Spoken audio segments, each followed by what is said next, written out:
Persiapan 30. Lah, itu kan Rizal. Siska. Oh, bagus. Jadi mereka berkhianat kompak keluar. Ternyata, sebesar apa sih gajinya di situ? Tunggu-tunggu. Itu Rangga naik mobil. Kok kayak bos?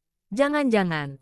Ya, Rangga mantan pegawai yang baru bekerja 6 bulan dengannya.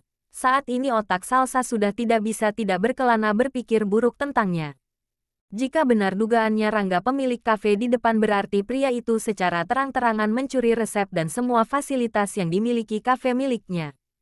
Faiz yang baru pulang kerja tertawa renyah melihat kelakuan sahabatnya yang di luar logika lantas ikut bergabung di atas kasur. Ditarik tangan Salsa agar mendekat seketika ibu satu anak tersebut berteriak kaget dikiranya ada orang jahat yang menerobos masuk ingin melecehkannya lagi. Ditap asteris oke kesal dengan suaminya yang sudah bikin jantungan. Si Faiz hanya mengusap kasar meredakan rasa panas yang mulai menjalar. Ngagetin saja, bisa ndak? Datang itu assalamualaikum. Kamu, ngapain sih? Rezeki sudah ada yang mengatur. Yang penting aku tetap berusaha mencari nafkah. Salsa memutar tubuhnya menghadap ke si pencari nafkah yang selama ini telah sudi memberikan hasil keringatnya untuk dirinya dan buah hati. Aku melihat Siska sama Rizal kerja di depan. Jangan-jangan mereka semua mengkhianati kamu demi pemilik kafe itu.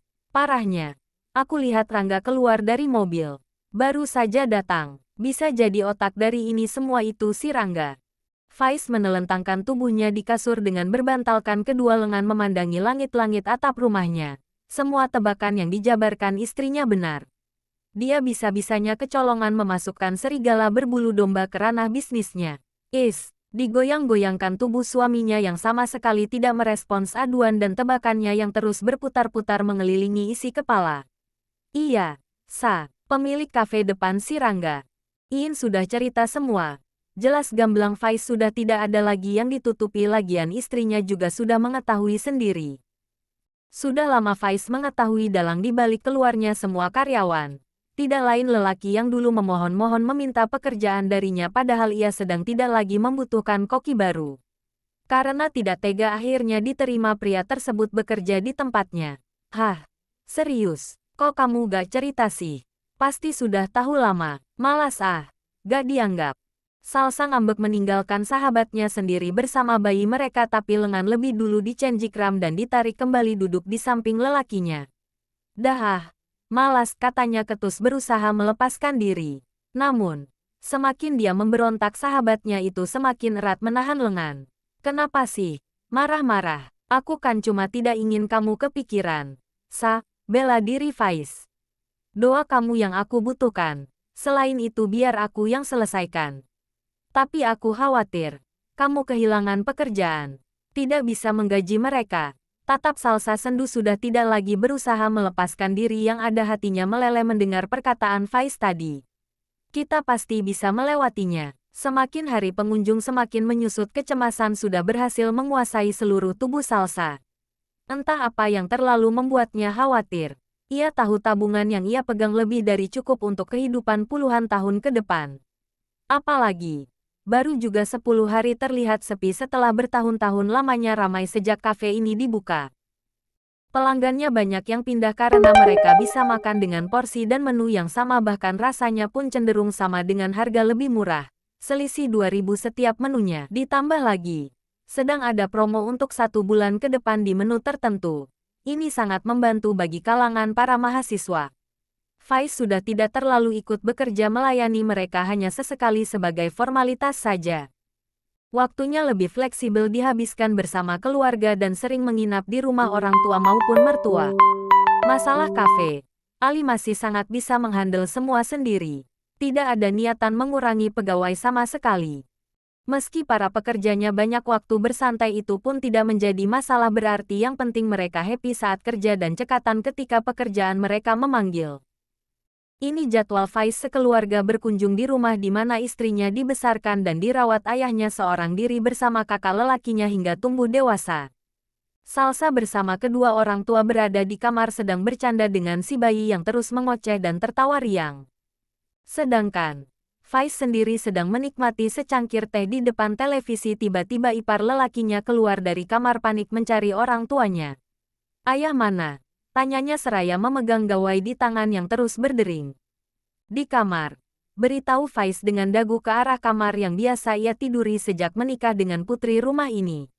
Ada apa? Beliau keluar kamar mendengar putranya mencari. Abah telepon. Yah, aduh Aris kok takut gini. Merindingi. Lihat Is. Kalau gak percaya. Tangannya disodorkan tepat di depan muka ipar tanpa basa-basi digam asteris par tangan itu agar tidak lagi menghalangi pandangannya dari gambar bergerak tersebut. Ih digap asteris Loki. Wo ipar durjana. Aku kutuk kamu jadi batu. Setelah puas memarahi adik ipar lantas menyerahkan gawai yang berdering berkali-kali ke ayahnya tapi ditolak. Disuruh untuk mengangkat sendiri. Semua keluarga berkumpul.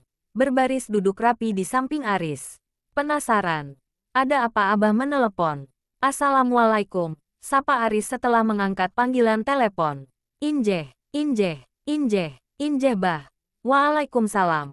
Mata dan bibir Salsa membulat menguping pembicaraan Abah dan kakak lelakinya semakin membuat penasaran keluarga lalu senyum bahagia bersinar di bibirnya yang ranum. Ada apa? Abah minta Aris melamar Dara minggu depan. Jelasnya singkat dengan wajah lesu. Pak Hamdi mengangguk mengerti memikirkan sejenak apa yang harus dipersiapkan untuk lamaran putranya kelak. Wah, Mas Arisku sebentar lagi mau menikah dapat calon istri Neng. Jadi menantu Kiai. Sebentar lagi jadi ustaz. Kakakku. Ayah banggakan. Tanya Salsa antusias bangga sekali abangnya dijadikan menantu Kiai. Biu Salsa. Kalau ngomong. Semakin mas tekanan batin. Iya. Bangga. Ayah bangga kepada kalian. Anak-anaknya ayah semua, alhamdulillah, mendapatkan jodoh yang baik. Satunya dijadikan menantu Kiai, satunya dosen, satunya Arjuna jatuh dari oven. Tawa beliau menggelegar melihat ekspresi menantunya yang duduk di bawah beliau. Salsa yang langsung konek yang dimaksud ayahnya langsung mener asteriskam suaminya bangga sekali di bawah tanpa ampun. Salsa, astagfirullahaladzim, malu. Semua itu tidak terlepas dari doa ibu kalian.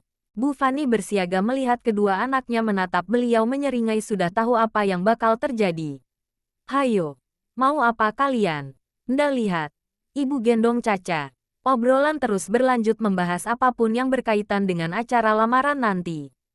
Tanpa sepengetahuan semuanya Faiz mentransfer puluhan juta uang ke rekening bapak mertua yang dimana rekening maupun ATM dibawa oleh ibu mertua. Bu Fani mengerutkan kening melihatnya bertanya-tanya setelah menerima pesan pemberitahuan yang masuk di gawai. Faiz tersenyum membuat beliau terharu mengelus pundak menantu sembari mengucap terima kasih.